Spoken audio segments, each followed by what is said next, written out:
There he is. How you feeling, my man? You feeling good? Uh-oh, uh-oh, uh-oh. Yeah, the updated headshot, man. I appreciate that. There we go. What was that again? Say that again. I'm sorry. I We said missed the updated headshot, baby. I appreciate that. you I go. Yeah. appreciate that, man. Get the more modern look. I still got to grow my hair out a little bit more in order to hit those levels, but we're getting there. By the end of the season, we'll get there. We had to update the imaging and everything. Edge has a new can, as you can see. It's like Oh, yeah. it's a really fresh can and all that. You're going to see a lot of Edge and clubs actually coming up. For those of you that I'm too old. I don't go clubbing and all that kind of stuff. But for You know, I those, don't do that. yeah, well, you don't now because you're taken, so you can't go clubbing now. You know what I'm Bro, saying? even before that, the club is a trap. Is a trap, It's always man. It's a always trap. Because look, I went one time. I've been to one club out here. Okay, I went to Space when I first got here.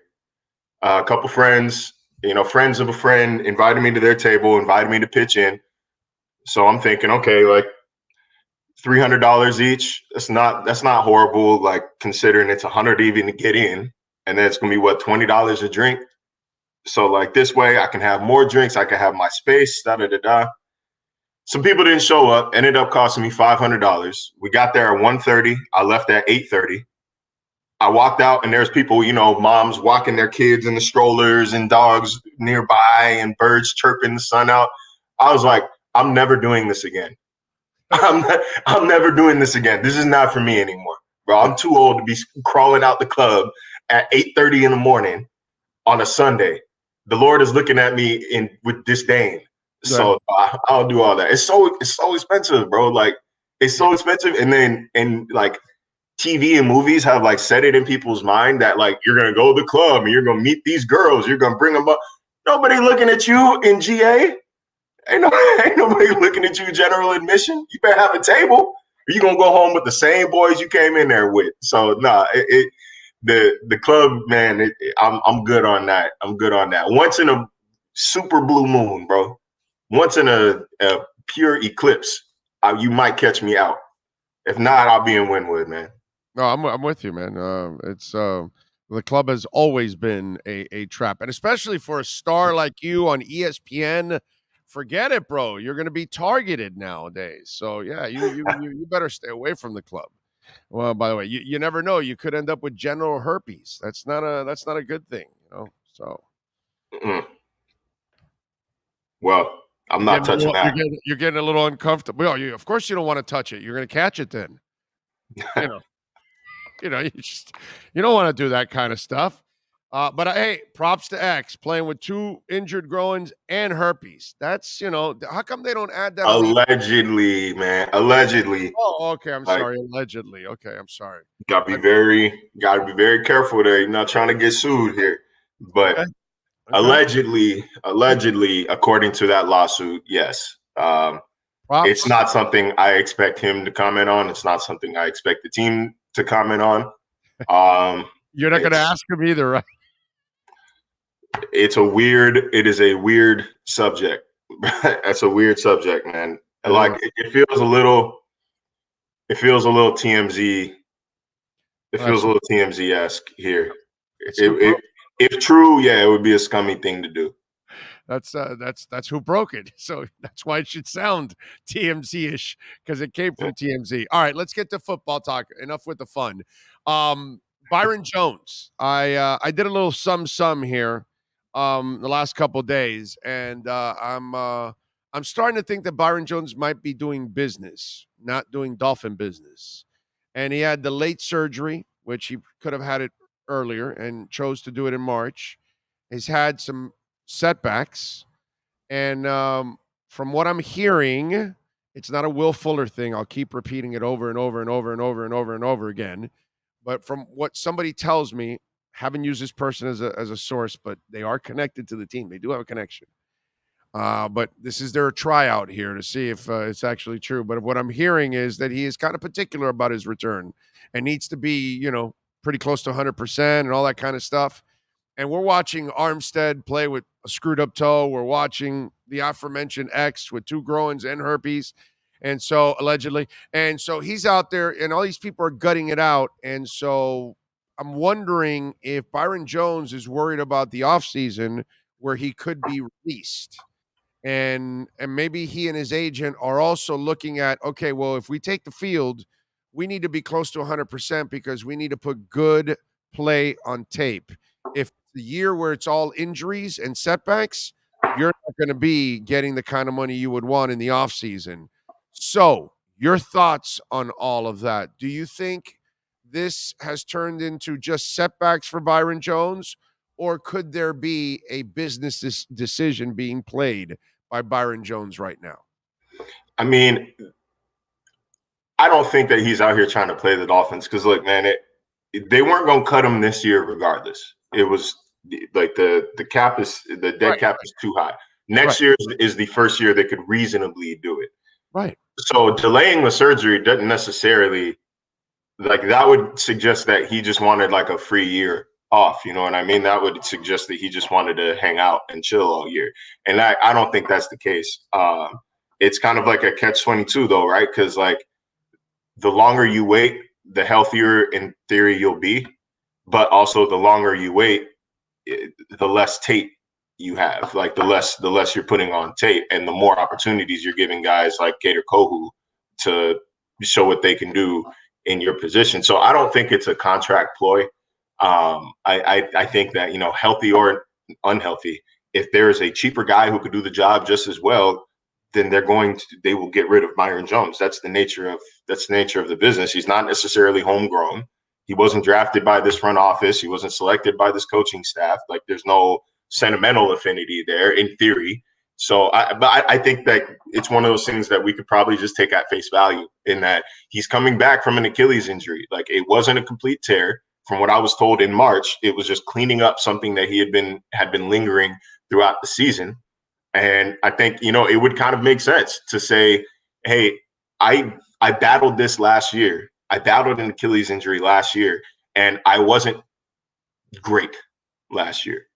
Wasn't great. Often on the injury report, lit up by Elijah Moore in the Meadowlands. Like, he didn't pop in a good way. He was fine, but I wouldn't say he was $82 million good last season. So I think that, you know, he sees that and says, yeah, I don't want to rush it back. And I don't think the team wants to rush him back either. You know, like, what good does it do just to have Byron Jones there in name if he can't run? So, like, I think that, you know, I don't think it's a ploy. I don't think it's, you know, a money thing. I don't think it's trying to strengthen his position in the future. I think it's simply a complex injury with no, you know, concrete return timetable. I think that it's just hard. It's just hard to come back from. But you know, I do feel like if the moment ever comes where he is done for the year, I think McDaniel is the kind of guy who would probably come out and say that. Who would probably come out and say, yeah, we don't expect to have him back this year. You know, they don't necessarily gain anything by hiding it. They don't gain anything by saying it either, but he's an honest person. He doesn't lie. So, or doesn't like to lie. So, yeah, I don't know. I don't think it's like I said a couple times in this rant, I don't think it's something with like ulterior motives involved. I think it's a complicated injury. Your thoughts on Josh Boyer and the job he's done, considering all the injuries he's had, when he has practically no secondary left, and only one guy that's really healthy in Javon Holland, because X is playing like 70% X right now. Yeah, I think he deserves a little more credit than he's getting. Obviously, when the defense struggles, the knee-jerk, low-hanging fruit is to say, well, I guess Flo was calling the defense after all. I guess it was Gerald Alexander calling plays after all. But you got to remember, this team is built around its secondary. They've got horses in the front seven. They've got, you know, versatile pass rushers. They're deep there. Don't get me wrong. But at full strength, Howard, Brandon, Byron, Holland, Needham is the strength of that defense. Like, they're ball hawks. They're tight in coverage. They force quarterbacks into making questionable decisions. Without them, it's easy to pinpoint the pass rush and say, they're not doing their job, they're not getting home, but opposing quarterbacks are getting the ball out at the fifth fastest rate in the NFL right now. And the Dolphins are allowing, if I remember correctly, the fourth highest completion percentage in the NFL.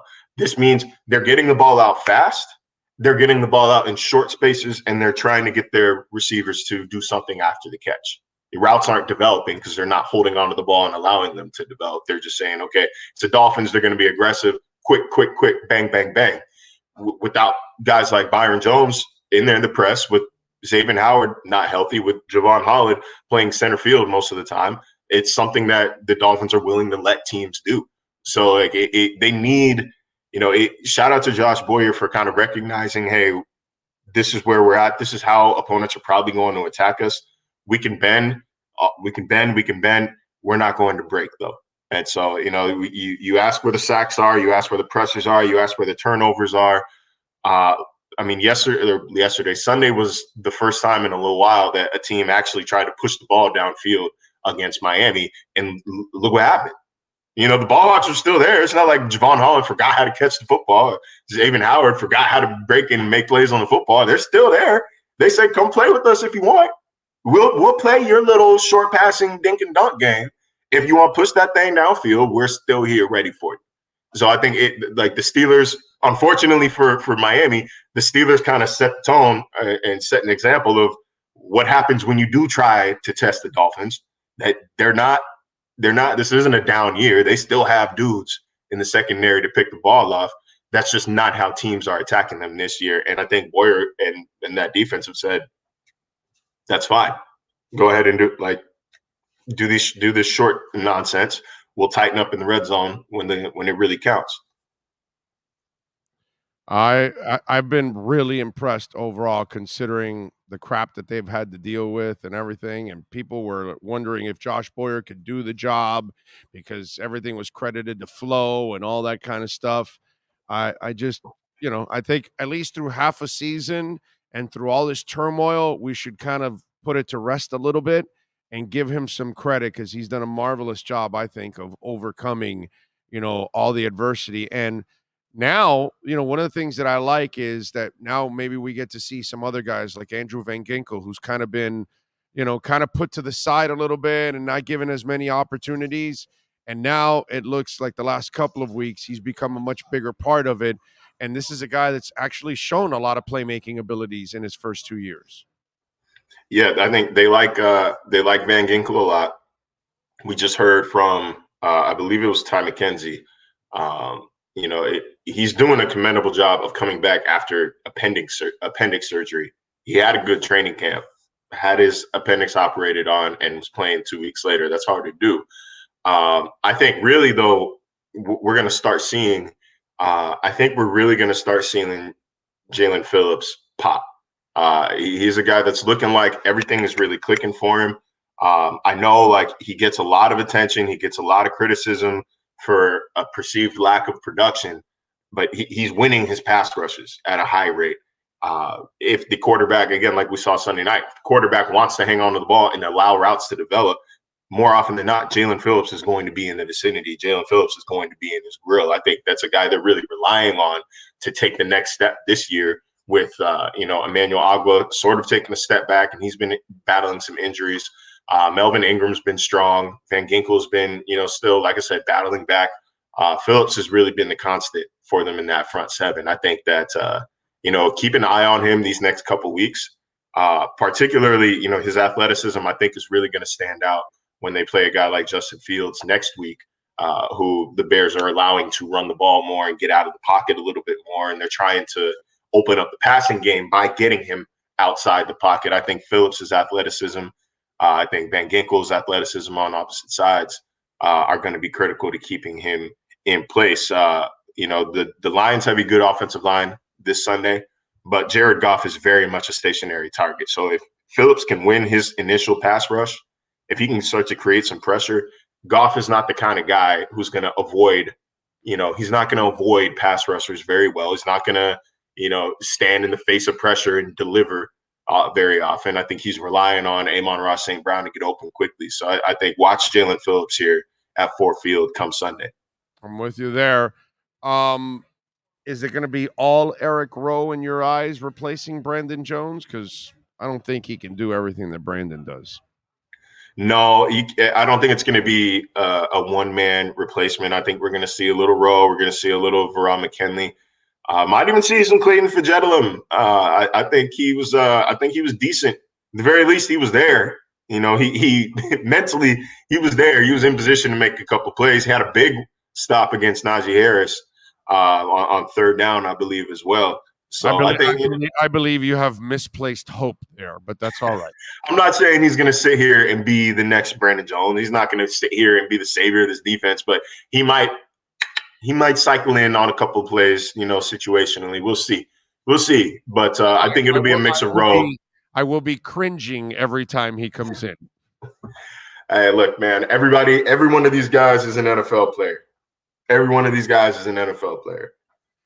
I give them credit, dude. They're like in their 7th and 8th corners at this point. I mean, hopefully Kohou and Crossing come back this week because that'll help out also for depth purposes and put, you know, some of these guys, don't put them out there and expose them. I mean, even still, man, before the season, if you were to poll Dolphins fans and say,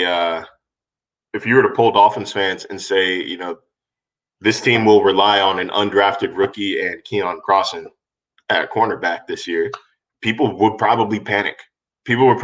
Crossing was signed mainly as a special teams contributor, had to get some run because of Byron Jones being hurt, and then really turned heads throughout training camp, had a really strong training camp. So, yeah, having these two back would be huge. I think you'll see, obviously, a lot of Kohou there in the slot filling the Nick Needham role because without him, it is I mean, you got three, man. You got three. You got X, you got Noah, and you got Bethel. And I guess maybe you got Elijah Campbell too. But I think they feel good about Crossing. They feel good about Kohou playing this week. They did have Malcolm Butler in for a workout earlier. Did not sign him after all. So I think that says two things. One, obviously, it says what they think about Malcolm Butler. And two, says that they're pretty comfortable and confident in what they've got at corner right now. How confident are you they'll make a move, Marcel? Trade? Yes, sir. I'm not. Honestly, I'm not very confident. I don't see it happening. If they do it, I don't think it's going to be anything particularly major. When you look at, you know, who's the big trade candidate right now, you look at Mike Gesicki, and you know, unless you're moving Mike Gesicki for a starting caliber left guard, then I don't really see it happening per se, and I don't see them getting rid of him for draft picks right now because I mean it's not the same Gesicki that we've seen because it's not the same thing he's been asked to do. Yeah, it's not him. It's not him. Like McDaniel said earlier this year, he's like, look, our tight ends are going to have to relearn how to play the position. Yeah. I thought that was directly staring. You might as well have been staring through the wall at Mike Gesicki when he said that. But he's been efficient when called upon. So like he's a valuable asset for this team. He's a valuable person in the locker room. Maybe if instead of 4-3, they were like 2-5 or 1-6, then yeah, okay, we could talk about trading and selling and getting draft picks. But I don't necessarily see that happening right now. No. By the way, obviously, I've been the guy tooting the horn the entire time for Tua. As everybody knows, I am probably the president of Tuanon. And that's fine. I have no problem with that. I've believed in the kid from the get-go, and I've said it was coaching and talent and all that kind of stuff. And our boy Joe Shad at times has he asked me last year, says you would you still take, you know, Tua over Herbert? And I said yes. Oh, no. Last year I said it. And he asked me a couple weeks back, and I said it also. And so now it looks like it's starting to come around now. People are starting to look at that. Yeah, he's a great physical talent, but not really convinced that he is a great quarterback yet. And too many were, including my boy Joe Shad, who I went batshit crazy on his ass when he called Justin Herbert great. And I was like, no, dude, he put him in the category with Pat Mahomes. And I was like, no, you're out of your mind. He's not great yet. He's a great physical talent. Sure, of course he is. but he's not a great quarterback. So I'm just wondering, where do you stand on the quarterback, Tua? Quarterback, Justin Herbert. And I know you're a Tua supporter, so I know you're a Tua believer, in other words. So you haven't been necessarily a hater. You've been a little bit of the I need to see it, but you haven't been at least the guy that, you haven't been the idiot that said, "Oh, noodle arm, too short, can't play." That I give you credit. You didn't do that, at least. No, like I said, I always wanted to see it from Tua Oh, because this is a different situation than he's ever been in. He likes to come to work. He has fun coming to work now. Who among us haven't, changed either changed our job or had different management, different coworkers that all of a sudden was like, oh, damn, work is cool now. Let me go ahead and play. Let me go ahead and go the extra mile. And I think after that happened, we've seen a different version of Tua. We've seen a harder working version of Tua, a more confident and comfortable version of Tua. We've seen a more efficient version of Tua on the field. Mm-hmm. And it works for the Dolphins. And that's really what that's really what matters. Like what he does here works. When Skylar and Teddy are on the field, I sit there and I say, I don't know what's going to happen here. I don't know what to expect. Maybe they'll score. Who knows? When Tua's at quarterback, all of a sudden I feel the comfort with this offense because he's that dude.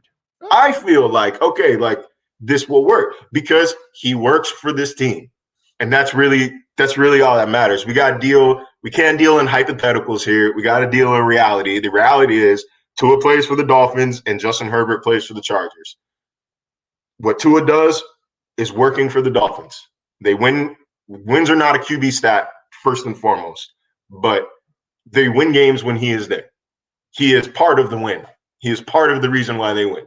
And they don't necessarily win when Justin Herbert's there. So let's just also I've said it on this. I say it a lot because it's like something I really believe to my core. I've said it on this show. I've said it when I co-host on ESPN radio as well. Teams are going to be themselves at the end of the day. More often than not. The Browns are going to Brown.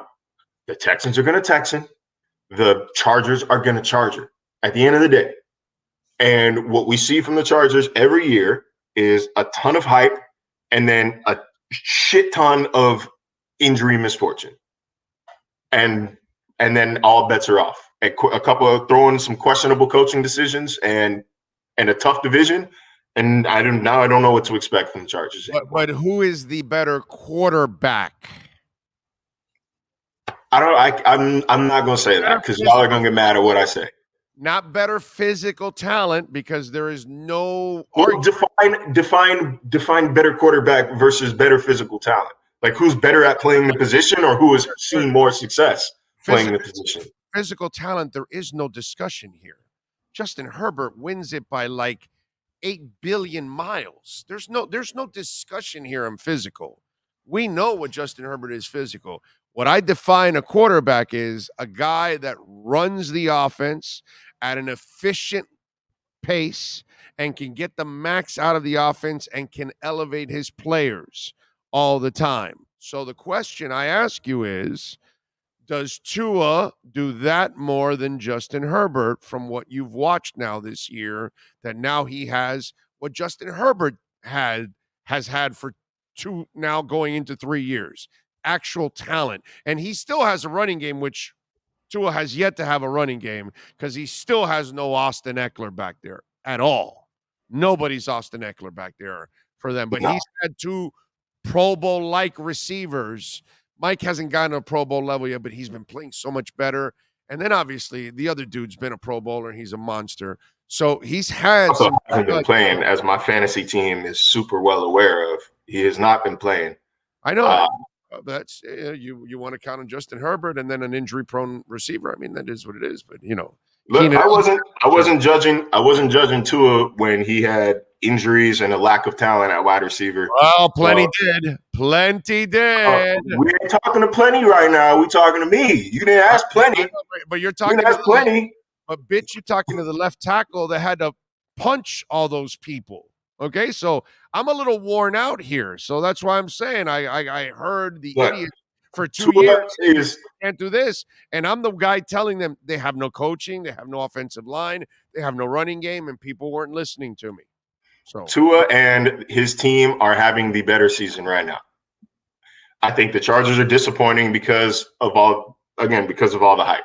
Because of the hype around Herbert, because of the hype around the money that they've spent, the hype around this defense. And what we've seen is, J.C. Jackson was crap and then got hurt. He's done. Bosa is done. Allen has been hurt. Mike Williams is hurt now too. Herbert throws the bad interception to an exhausted tight end. Bad decision, but it is what it is. I think when he's been on the field, Tua has been better this year. By the way, When he's been on the field, Tua has been better this year. By the way, I'm always shocked when a Bosa or a Watt are injured. I mean, it never happens. They're never injured, ever, those guys. All right, so one more thing before I let you go. I told you a couple of weeks ago when I think I played that video of you of young Tua talking to that reporter. Remember that? You didn't play it for me, but you have mentioned it a few times. Okay. So you should send it to him. Do me a favor, Sean. Send it to him so you can watch it. It's 1 minute. So that video depressed me when I played it for everybody about 3 weeks ago because he talked about how his dad goes crazy when he takes on, hits and all that, and he disciplines him and all that. You should watch it because it's actually good insight. We need to ask him what his dad used to how his dad used to discipline him for taking on hits. So, what did you think of the press conference on Wednesday when yeah, I'll tell you I'm going to slide. I'm kind of paraphrasing, but it's a weird competitive thing that takes over. And so it's kind of his justification of I get it. I know what the right thing to do is, but I forget to do the right thing in the middle of the game. And so and that's why we saw him take on contact twice in that damn game. Does it look like he's just going to be who he is no matter what it is? He's not going to learn, right? He better not. He better not be. Stop being yourself. That's not what you get paid millions of dollars to do. You don't get paid millions. They could find any dude in the stands who played high school football and flamed out can run at somebody full speed and lower their shoulder. Like, you get paid to make decisions. And we got to factor that in. If we're talking about decision making as a quarterback, that's a decision you have to make. Is it a business decision with your body? Stop lowering your damn shoulder. Me and Tua are the same weight, bro. I'm not lowering my shoulder in the Devin Bush. I'm not lowering my shoulder to get the extra yard.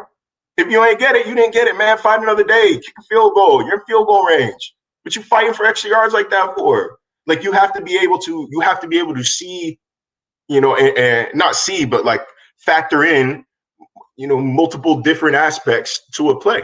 Like, is it worth me fighting for yards here? What is our greater situation? Are we losing? Like, are we in field goal range? Like, are we in position where we can go for it on 4th and 1? Should I have thrown the ball away? Is this guy like, you can't just, I don't want to hear, I appreciate the honesty.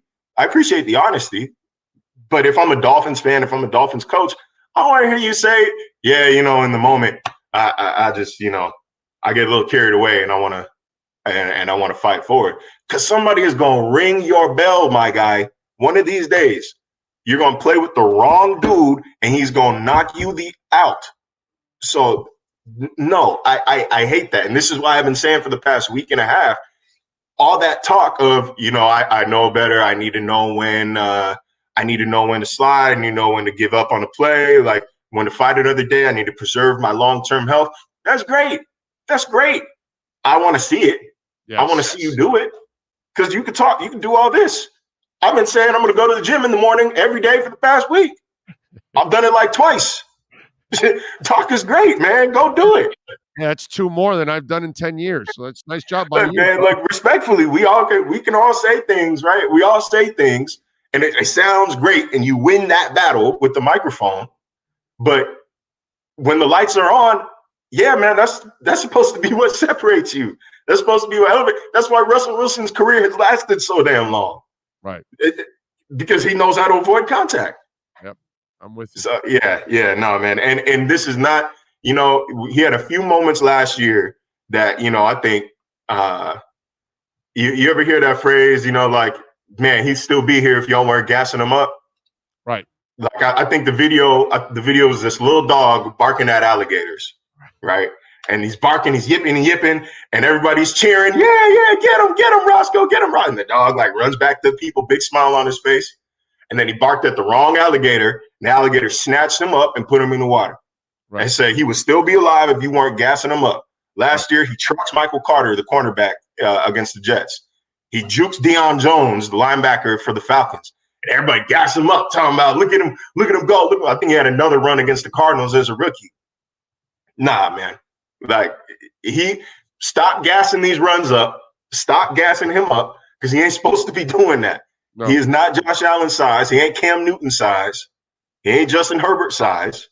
Like, that's the one time where I will say, yeah, his size is kind of a concern.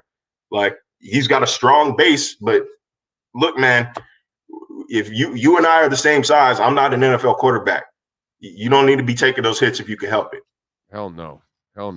Marino didn't take him. He did it twice in one night when Marino never did in 17 years. Take on tacklers twice. That's something Marino was like, no. That's somebody else's job. That's not mine. Follow him on Twitter at Marcel_LJ. Catch his work there at ESPN.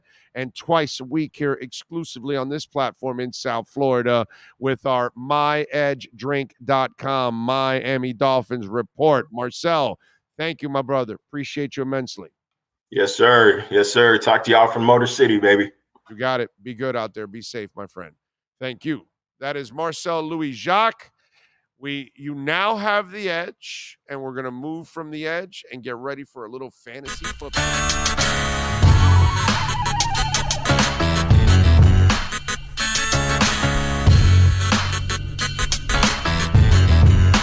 This is the Big O Show.